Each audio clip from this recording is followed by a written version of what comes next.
Olá, bem-vindo, bem-vinda ao nosso canal chamado Câmbio Descomplicado. No vídeo de hoje nós vamos dar continuidade ao vídeo anterior. Estamos falando sobre conceitos do mercado de câmbio. Espero que você goste. Já peço, primeiro agradeço, por você estar me acompanhando, pela audiência, tanto aqui quanto no Instagram. Lá no Instagram está como Professor Marcelo Lima 10, aqui no YouTube Câmbio Descomplicado. Muito obrigado aí pela confiança, pelo carinho, e peço que você compartilhe. Se você não se inscreveu, se inscreva, e o seu joinha, aquele famoso joinha, é sempre importante para nós, ok? Então vamos à aula de hoje.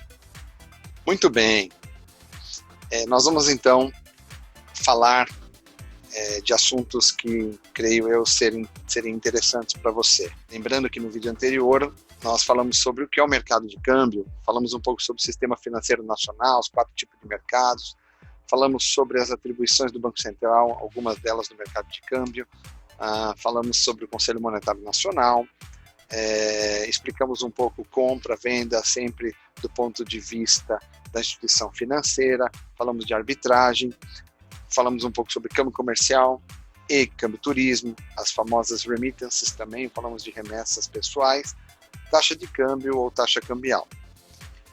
Na sua opinião, quão complicado é o mercado de câmbio?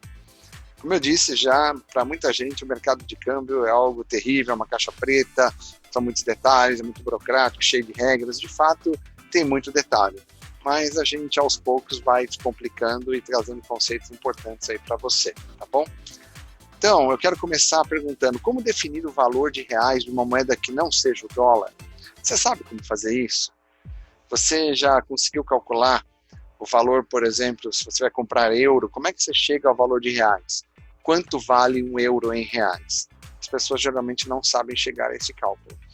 Então, imaginem que para resolvermos essa situação, precisamos ter clareza sobre um conceito chamado paridade. E saber a diferença entre paridade e taxa de câmbio, ok? Então, paridade é a equivalência entre duas moedas estrangeiras. Paridade cambial refere-se a uma relação de poder de compra entre as moedas emitidas por diferentes economias. Paridade monetária é oriunda da correlação existente entre uma moeda em relação à outra. Portanto, quando você compara duas moedas estrangeiras sem interferência da moeda nacional, você está falando de paridade, ok? E a paridade cambial versus a taxa cambial? Cuidado, paridade então é a correlação de valor entre duas moedas estrangeiras. Exemplo, $1 equivale a 1,40 dólares canadenses. Já a taxa cambial é a equivalência ou relação entre a moeda nacional e a moeda estrangeira. Então, um exemplo, $1 é igual a R$ 5,28 nesse exemplo. Portanto, eu preciso de R$ 5,28 para comprar $1. É importante aqui eu falar para você sobre o conceito da moeda tipo A e tipo B. Muita gente não sabe sobre esse conceito. E aí não sabe fazer o cálculo usando a paridade de forma adequada. Então, moeda tipo A é o preço da moeda estrangeira expressa em termos de quantidade de moeda por uma unidade de dólar nos Estados Unidos. Ou seja, quanto dessa moeda estrangeira eu preciso para comprar $1. Geralmente, nós temos aí os exemplos de moeda tipo A que eu pus na tela, e em japonês, dólar canadense, peso mexicano, franco suíço e dezenas de outras moedas são consideradas tipo A.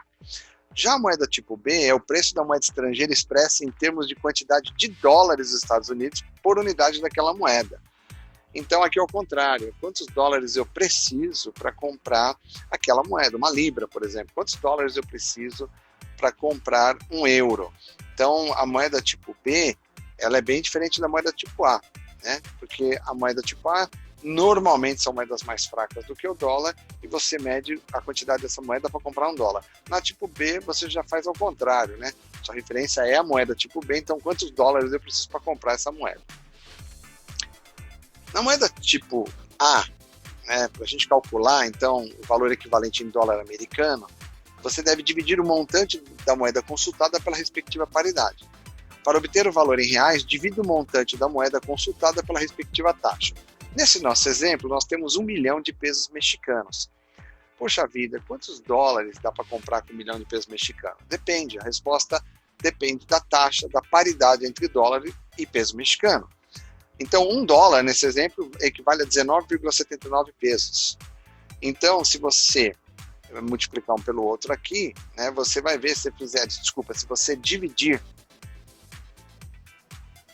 Bom, então para calcular, você precisa apenas pegar 1 milhão de pesos mexicanos e dividir, né, tipo A sempre é a operação da divisão, pela paridade dólar-peso mexicano. Você vai chegar à conclusão de que com 1 milhão de pesos mexicanos você compra 50.530,58 dólares.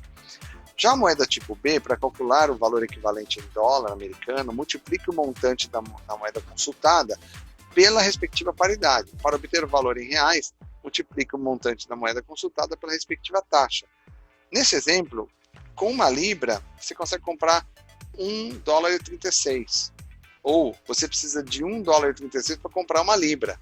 Então, 2.000 libras equivalem a 2.720 dólares, né? Porque a libra é uma moeda mais forte, você precisa de 1,36 dólares para comprar uma libra. Logo, a multiplicação vai te levar a quanto 2.000 libras valem, né, em dólares, 2.720. Agora, o que são taxas cruzadas? Né? São taxas resultantes da comparação de duas moedas utilizando-se uma terceira moeda, o dólar dos Estados Unidos. Se você quer saber, por exemplo, qual a taxa do dólar canadense aqui no Brasil, você tem que passar por essa conta. Primeiro você calcula, $1 vale quantos reais? Nesse caso, 5,30. $1 vale quantos dólares canadenses? 1,27, ou seja, você precisa de 1,27 dólar canadense para comprar $1. Logo, se você dividir esses valores um pelo outro, você vai obter essas taxas cruzadas aqui. Você vai chegar à conclusão que $1 canadense é igual a 4,1732 reais. Chegou a taxa em reais para comprar $1 canadense. Ou, no método indireto que eu ensinei na aula anterior, você precisa de 0,2396 dólares canadenses, né, para comprar R$1, tá certo? Então, R$1 você consegue comprar apenas 0,2396 dólares canadenses. Muito bem, como é que se encontra então o valor em reais de uma moeda que não seja o dólar? Aqui eu explico de uma outra forma. Vamos falar sobre a formação da taxa para moedas tipo A. Então, supondo que o dólar no Brasil esteja a 5,18 e que essas paridades aqui sejam as atuais, apenas como exemplo didático, você vai conseguir calcular o valor de reais dessas moedas. Marcelo, como é que eu sei quanto vale um franco suíço? Bom, você pega o 5,18, que é a nossa taxa para o dólar, supondo que seja isso agora, e divida pela paridade dólar-franco suíço, você vai chegar ao valor aqui nesse exemplo de 5,6923. Portanto, você precisa de R$5,6923 para comprar um franco suíço. E dólar canadense? Bom, você precisa então pegar o 5,18, dividir pela paridade dólar-dólar canadense, que é 1,3430. Marcelo, o que significa 1,3430? Significa que você precisa de 1,3430 dólares canadenses para comprar $1. Lembra, moeda tipo A. A divisão vai te chegar a 3,85770. Portanto, a taxa real dólar canadense é 3,8570 nesse exemplo. Coroa dinamarquesa, 6,3210. Se você dividir 5,18, que é a nossa taxa de dólar para real, dividido pela paridade, que é a relação entre coroa dinamarquesa e dólar, você vai chegar à taxa de 0,8195. Então você precisa apenas de 0,8195 reais para comprar uma coroa dinamarquesa. E o peso mexicano é outro exemplo. A paridade atualmente está em 19,7910, mais ou menos, é o que você precisa para comprar $1, se estiver no México. Portanto, 5,18 dividido por 19,7910, você vai chegar à taxa de 0,2617. Essa seria a taxa de câmbio entre peso mexicano e reais. Apenas 0,2617 reais, ok? Muito bem. Agora, na formação da taxa da moeda tipo B, nós vamos usar a operação da multiplicação. Dólar australiano, para você saber quantos reais você precisa para comprar $1 australiano, você tem que pegar a paridade entre dólar australiano e dólar americano. Ela está 0,7280. O que significa isso? Eu preciso apenas 0,7280 centavos de dólar para comprar $1 australiano.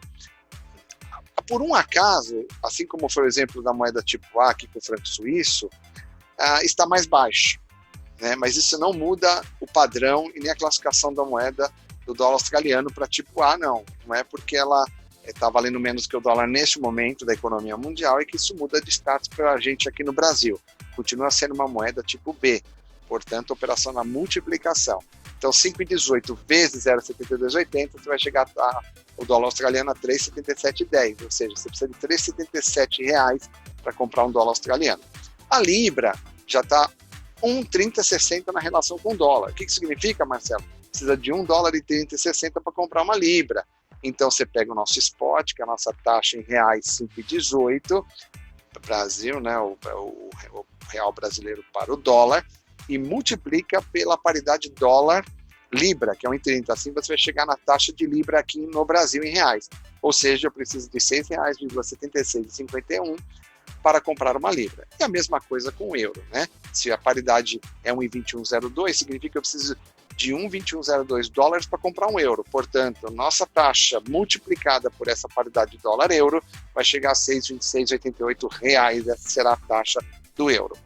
É importante dizer que tanto essa taxa aqui, né, que é a taxa spot, que eu vou explicar mais para frente, a taxa à vista, é a taxa de mercado do Brasil para reais versus dólar, ela muda a cada segundo no mercado, as paridades também vão mudando, tá certo? As relações vão mudando na tela de um trader de banco, por exemplo, você vê piscando o tempo inteiro, isso não é uma coisa estática, não é uma coisa que vale para o dia inteiro, ela muda em questão de segundos, ok? Muito bem. Agora, eu queria falar um pouquinho sobre a diferença de moeda conversível e moeda inconversível. Qual é a diferença? A grande pergunta, a moeda brasileira, ou seja, o real, é conversível? Algumas pessoas me dizem, poxa Marcelo, eu consigo usar real no Paraguai, no Uruguai, já usei real no Chile, eu também. Eu usei real no Chile, eu usei real em San Andrés, que é uma ilha da Colômbia, né? Na Argentina tem muita gente que usa.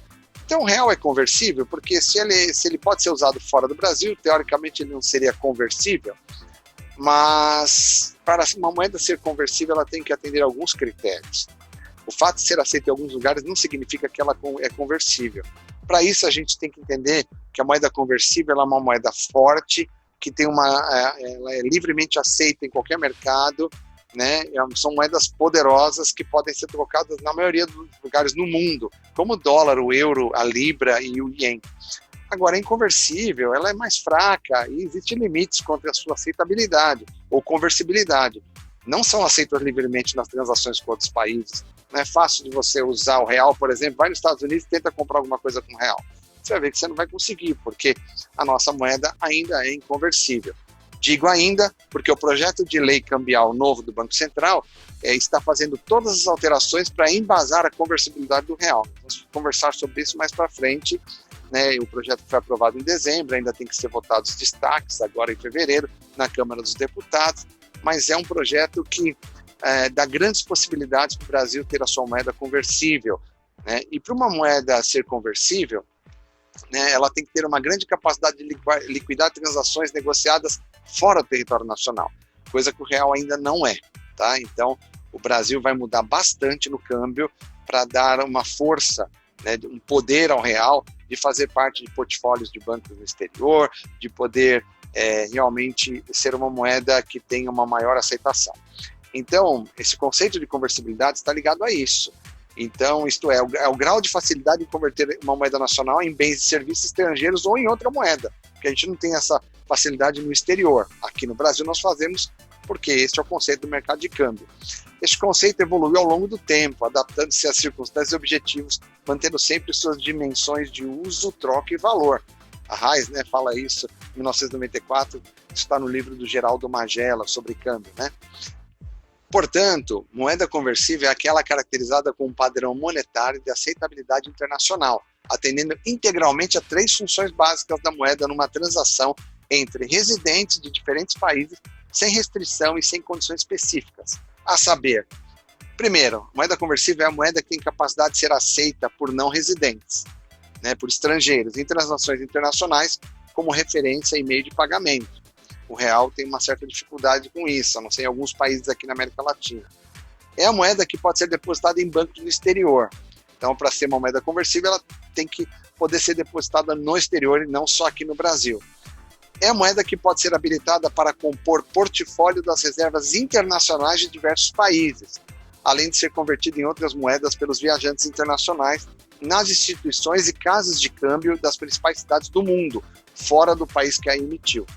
Então, o real ainda não atinge tudo isso, né? É bom lembrar que alguns bancos internacionais têm conta aqui em bancos nacionais, aquela conta chamada CDE, que é a conta de domiciliado no exterior. Então, bancos podem ter uma conta aqui em reais para fazer alguns pagamentos, porém, isso ainda é muito pequeno. O projeto do Banco Central prevê que haja uma ampliação disso para que muito mais bancos no exterior possam ter no seu portfólio a moeda real. Nós vamos falar disso mais para frente. Então, nesse vídeo, falamos sobre paridade, moeda tipo A e tipo B, taxas cruzadas, formação da taxa, moeda conversível e moeda inconversível. Espero você para o próximo vídeo do Câmbio Descomplicado. Muito legal poder falar com vocês aqui através desse canal. Um grande abraço a todos, até mais.